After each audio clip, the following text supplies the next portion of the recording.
Hello, everybody. This is Martha Alter Hines with Living the One Light. All right, this video, I'm going to talk about the eclipse season in general, but I'm going to specifically focus on the lunar eclipse, which is happening on March 25th. And so, as you maybe already are aware, we have two eclipses coming up. One is on March 25th, 2024. The second one is on April 8th, 2024. And so the first one is this lunar eclipse, and the April 8th one is getting a ton of attention, including by me. I mean, I've been saying for months that this April 8th eclipse is, probably one of the top two transits of 2024. I mean, it just is, because not only do we have in April of 2024, not only do we have that eclipse, we also have the Jupiter-Uranus conjunction happening on April 20th. So April is just, undeniably off the chart. But this March 25th one also is beautiful. And the more I looked at it, I went, wow, we should not be ignoring this, truly. So I'm going to talk a bit about it here. If you want to go more deeply, much more deeply, please sign up for the eclipse workshop that I held. I already held it on just a few days ago.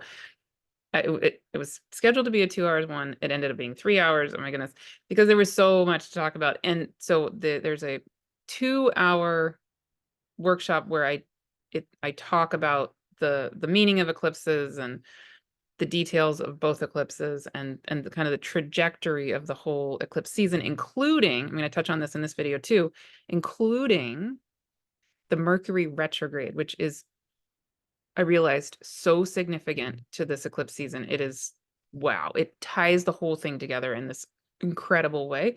So for the first 2 hours of that workshop, I go really into depth into all of that. And then I channeled a guided experience of related to both eclipses. And I'm not kidding you that the second half of that channeling changed my life. And I heard very powerful things from the participants also, but I can just speak for myself.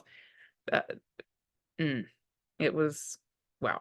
So, I mean, I've been emotional kind of since then because it's so pivotal for me. So anyway, so that exists still. It's available, and there's a sliding scale option. And yeah, if you want more, go to that. Okay. But let me at least give you the gist of this first eclipse here. And I'll talk a little bit tiny bit about the Mercury retrograde also. So let me share the chart with you. All right. So the main, there's, always so much in all of everything that we could talk about. But just to give you the basics, this this eclipse is going to be a full moon lunar eclipse. So the moon will be at 5 degrees of Libra, the sun will be at 5 degrees of Aries. The nodes of the moon will be the north node at 15 degrees of Aries, the south node at 15 degrees of Libra, right? So if you have planets in your own chart that are anywhere in this whole range of kind of 3, 4, 5 Libra to 15, 16, 17-ish, whatever, of Libra or Aries or Capricorn or Cancer, this eclipse is particularly going to be highlighting your chart. And actually also we have Chiron here still on the north node at 18 of Aries, so that extends that kind of window there. So a couple things, 3 things. I want to mention 3 things. One really, really, really significant energy in this eclipse is the Astraea archetype. Astraea is the asteroid, is squaring the sun and the moon on this eclipse. In addition, the north node and all these Aries beings, no, sorry, not that. The moon, the moon in Libra and the south node in Libra are in the constellation. So they're in the sign of Libra, but they're in the constellation of Virgo. And in the workshop, I go more in depth and show you how that works, right? But the constellation of Virgo is very connected to Astraea, because the story of Astraea basically goes, Astraea was one of the gods and goddesses who lived with humans on the planet Earth in the Golden Age.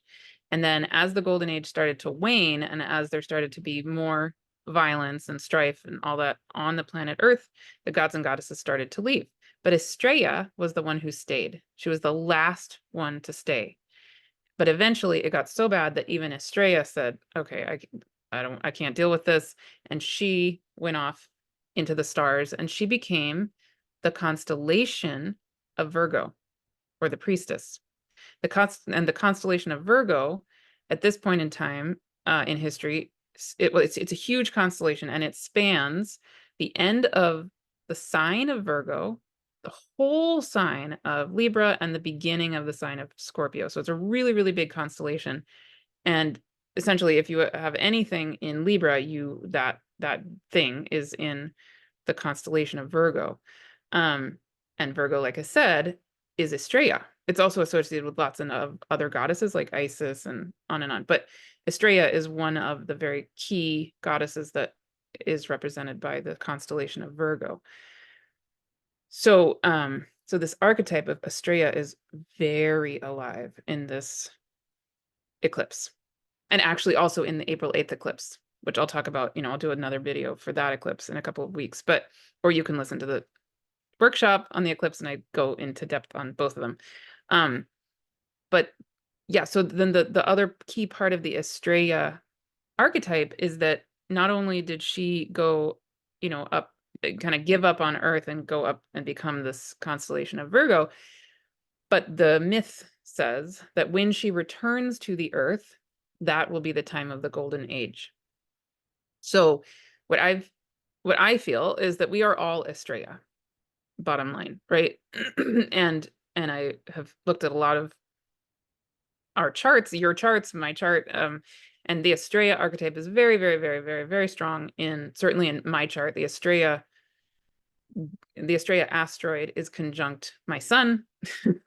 My north node is conjunct Spica, which is the main star, like a very, very, very prominent star in the Virgo constellation. Also, so lots and lots of Astraea associations with me personally, but but I've seen that in so many of us, and yeah, so we are here to be bringing back the Golden Age in a sense, right? We're here to be the bridge between the stars and Earth, and light and Earth. Astraea means star. So yeah, so that's number one, really, really powerful and beautiful in this eclipse archetypes. The other big thing about this, of course, is that for both of these eclipses, it's on the Libra Aries axis. So there's so much here in both eclipses, and just in this whole 18 months when the nodes are in Aries and Libra, about coming into a knowing of how to be true to ourselves, North Node in Aries, and how to balance that in relationship with others, all kinds of relationships, so that we don't do the shadow Libra stuff, which is the people pleasing and the kind of passive aggressive. We can be, passive aggressive and have certain needs that we're not even necessarily even acknowledging to ourselves, but then we get mad because so and so didn't do XYZ thing that maybe we didn't even realize we needed, right? But we weren't standing up for ourselves. We weren't taking responsibility for our own needs. So that's a Libra Aries kind of pattern, or it's an opportunity to come into a healing around learning how to be both true to our sovereign needs and able to communicate and be in relationship with others. So another really, really key, another, just to touch on really briefly, another thing going on in this chart is that Ceres, the the dwarf planet asteroid Ceres is also squaring the nodes of the moon. It's here at 14 degrees of Capricorn. So that brings in another element of Ceres is the Earth Mother. She's, there's lots and lots there, but she brings in an element for me of just this nurturing, this need to be really true to our own selves and our own needs, self-love and love for others, but including self-love, and Capricorn taking responsibility for loving ourselves, for taking care of ourselves, for knowing our own needs, for nurturing ourselves, all of that. Okay. But the last thing I want to just briefly touch on, again, go to the workshop if you want more details, and like I laid out a calendar of it, and give you a phase 1, phase 2, phase 3, and what to look for in your own life with this. Super key though, so key, is during this whole eclipse time is going to be the Mercury retrograde phase in Aries. So on March 18th, so I'm recording this again on March 13th, so next Monday,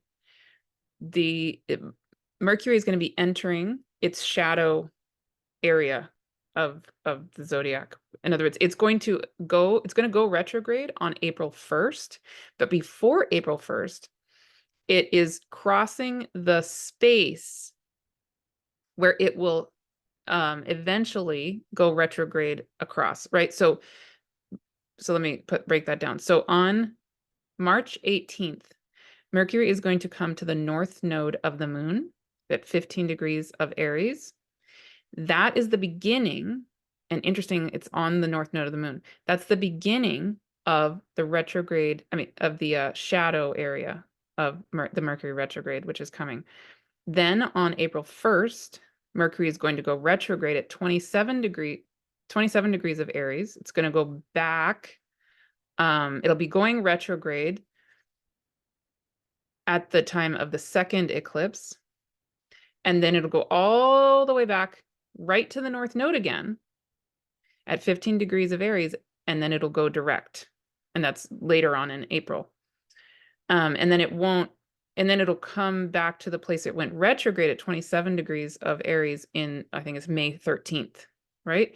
So so in our minds, we might think, okay, the Mercury retrograde is going to be from April 1st to April, whatever it is, I think it's April 23rd or something, when it goes direct.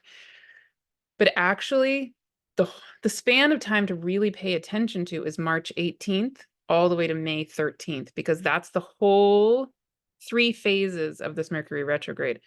So the key thing about this is that Mercury retrograde whole span of time, also it spans both eclipses.